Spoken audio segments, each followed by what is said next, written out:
imekwama hapo kwenu. Nyinyi mko na bahati.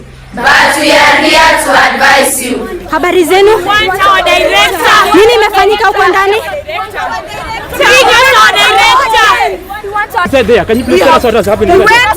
We were harassed by the police. After the play went viral, what ensued was that Malala was taken into custody. Kenya mnani arrest because naandika play. Marubu. Nakuja na polisi 50. Nimefanya makosa gani? Kuandika.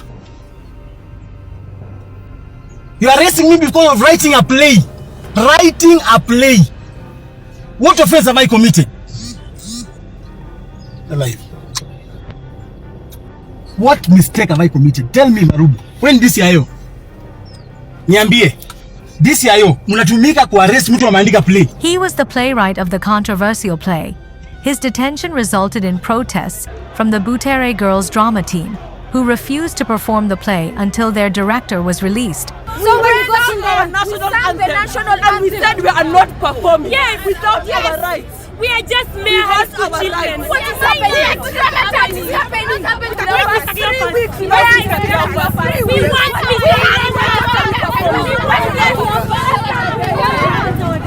We are not going back to Butere. The girls are running. I don't know where they're going.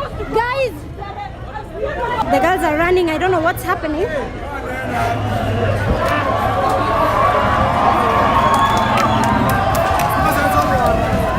This is the situation as it stands.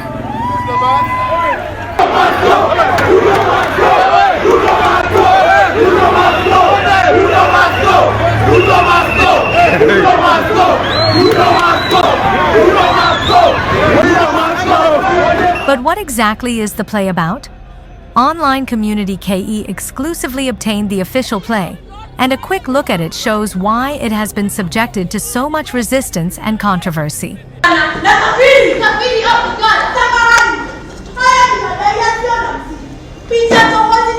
This play is a hyperbolic attempt to illustrate the widening gap between two generations, the old and the young. The play is set in the fictional Royal Velvet Emirates, and it explores a society on the brink of collapse because of the disconnect between two generations, one clinging to tradition and the other demanding change through innovation and technology.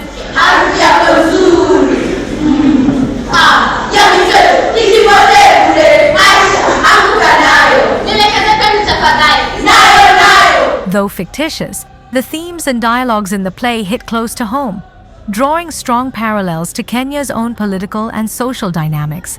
At the center of the story is the protagonist, Mustafa, a brilliant fourth-year IT student whose passion for tech sees him develop a groundbreaking telemedicine app.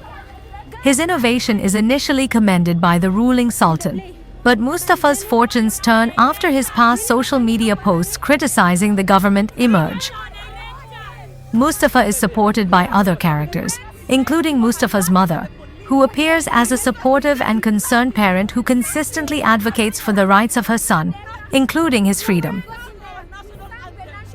The main antagonist in the play is Sultan, who has been depicted as a character fearful of youthful dissent and under pressure from conservative forces. At some point in the play, the Sultan orders Mustafa's execution for his defiance. This action inevitably ignited a fierce digital uprising, led by another powerful character, Anifa Imana, who is depicted as a mysterious put-together to be the personification of artificial intelligence. Anifa ultimately becomes the face of youthful resistance, using social media to swing public opinion her way, circulate fake documents, and incite mass protests. All these efforts are in a frantic bid to save Mustafa and expose the hypocrisy of the ruling elite.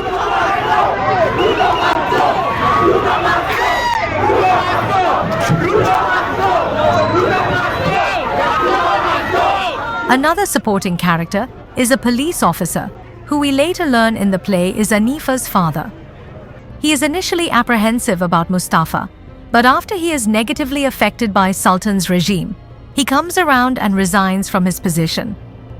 The narrative unfolds against a backdrop of emotional family dynamics, civil unrest, and cultural rigidity. Among the themes that have been explored in the play are intergenerational conflict and mistrust, Innovation versus tradition, the power of social media and information, justice, mercy, and, to some extent, reconciliation and unity. One of the main factors that makes the play controversial is not just its thought-provoking themes, it is also some very memorable quotes from the play. In one instance, a character known as Anifa says, "While others were busy bombing buildings, he was busy bombing me." Another powerful quote from the play states, "This is a generational war. A war against authorities who have turned a deaf ear to our cries. A war against our own parents, who cling to their rigid ways, are still trapped in the outdated norms and primitive practices of the past. A war against a society that brands us as a rotten generation, condemning us without understanding. A war against the religious leaders who chain our modern minds, refusing to let us explore the possibilities of a new world." Towards the end of the play, the two opposing groups, the young and the old, set aside their intergenerational conflict. They come to realize a larger truth. It is not worth sacrificing their society to the echoes of war. In the end, Sultan, the ruler of the Royal Velvet Emirates, says, "Never again shall we dance to the echoes of war," as he declares peace and an end of the war between the young and old generations.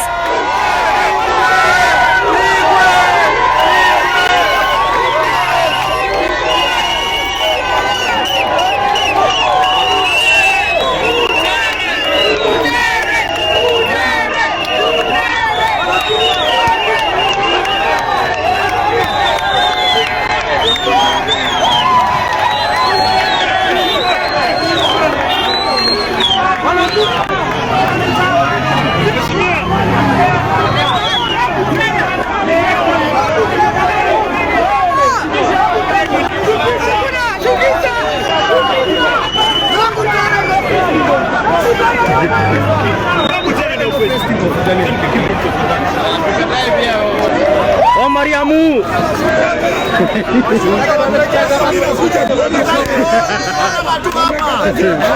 Tuende tupafomia kwa showground.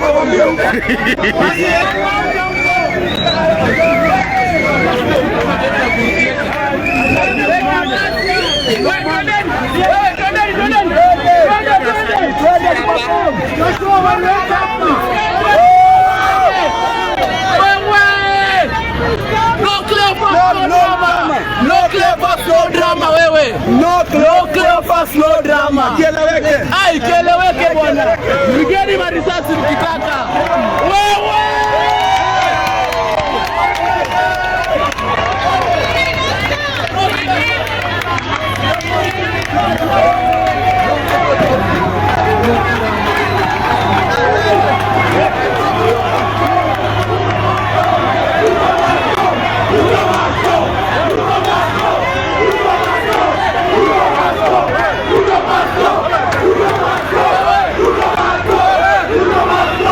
Ruto must go!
Hata sijaona kitu.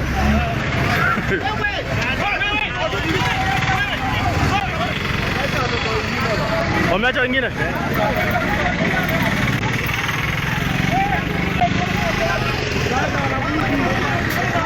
Asiende kama students hawako. Cheki. Anaenda wapi? Madam. Hata students hawako hapa. Ngoja students.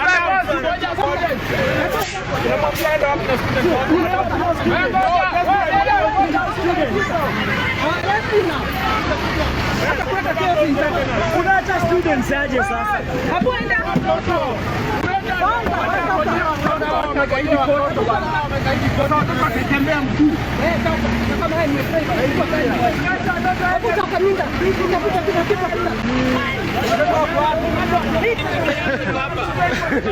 Huko tu hapo. Sawa.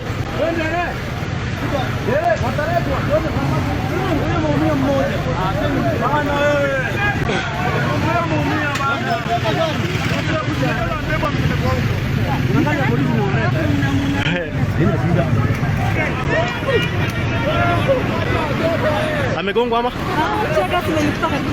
Ai, pole. Pole.